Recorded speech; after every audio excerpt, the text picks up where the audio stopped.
Hello everybody and welcome to Toitu to You, Curator's Corner, episode number 39. My name's Sean Brosnan. I'm a curator at Toitu Otago Settlers Museum here in Dunedin, making these little stories about our pioneer history.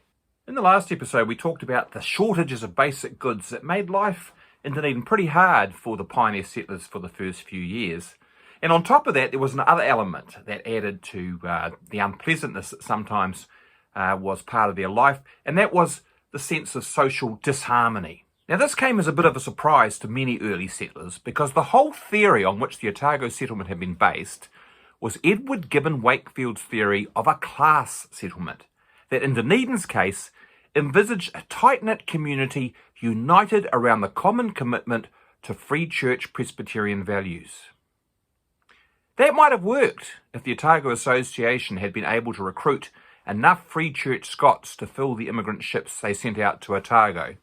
But right from the outset, this proved much harder to do than Captain Cargill and the Reverend Thomas Burns had expected. But if you think about it, it was quite a big ask to expect working-class Scots to gamble their own and their families' futures on an untried colonial destination as far from Scotland as it was possible to go. Those inclined to emigrate had much easier journeys to tried and true overseas destinations in Canada and the United States, where loads of Scottish settlers have been going for years and years and doing very well. So the Otago scheme proved a hard sell, and in consequence, right from the beginning, Otago-bound immigrant ships had a significant proportion of settlers who were neither Scottish nor Presbyterian. The John Wycliffe, for example, was almost entirely filled with English passengers, all of them Anglicans or Methodists, and they reached Otago first, 2 weeks before the Scottish pioneers on the Philip Lang. And this fly in the ointment of the Otago settlement scheme did not go unnoticed by those founding group of Scots, who even on the boat out began to call this other group the little enemy amongst us. It was a name that stuck and gained increasing currency as these bitter divisions along national lines endured and proliferated in the first years of settlement. Dunedin, in fact, became notorious nationally for the sectarian disputes that raged across all sorts of little issues in the embryonic village that Dunedin was.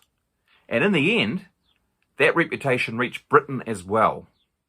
I've referred to this divisive atmosphere in other episodes in this series, and talked in more detail about some of the leaders of this little enemy faction.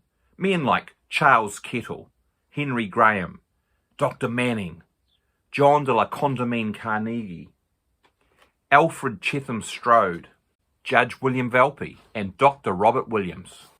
They were, not surprisingly, increasingly resentful of Otago's Scottish Presbyterian leadership and its expectations of always ruling the roost in Dunedin and the privileges that were accorded the Free Church here. Now, to be fair, a privileged position for the Presbyterians was part of the scheme that the English settlers had signed up for, literally. The regulations that they had assented to before coming to Otago clearly set out that 1/8 of all the money from land sales in Otago would go to support churches, schools, minister and teachers. And those churches, ministers and teachers were definitely intended to be under Free Church control, unlike in the other earlier New Zealand Company settlements where the money had been divvied up proportionally among all the denominations present. Once on the ground in Otago, however, the outsiders, the little enemy, began to push back and demand more inclusive arrangements. But the Presbyterian majority dug its heels in too and wouldn't give an inch.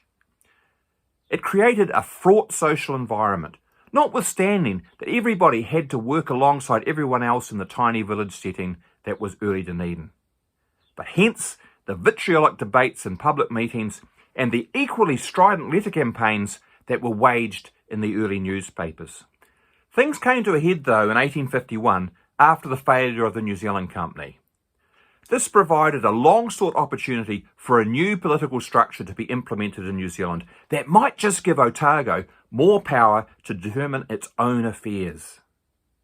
And at this critical juncture, the little enemy struck, sending a petition back to the British government that savagely laid bare all the failures and limitations of the Free Church scheme since 1848, and seeking to prevent the Otago Association from inheriting the New Zealand Company's exclusive right to sell land in the settlement.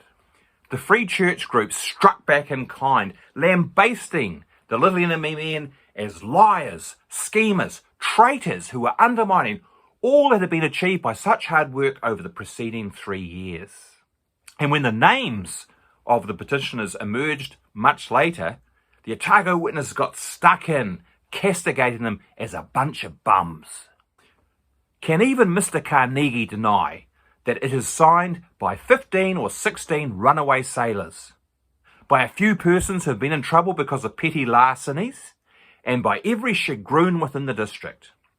Indeed, we were offered a reward if we could name a disreputable person between Waitangi River, by which they meant the Waitaki, and Stewart's Island who had not signed it, and we were fairly at a loss to suggest one. In fact, the 1851 petition signatories represented a broad coalition of all those who were opposed to Cargill and Burns and the Free Church clique's dominance of Otago affairs.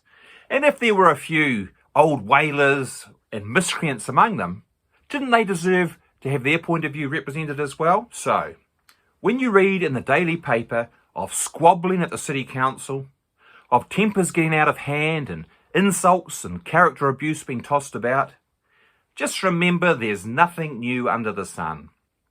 It's a grand old Dunedin tradition.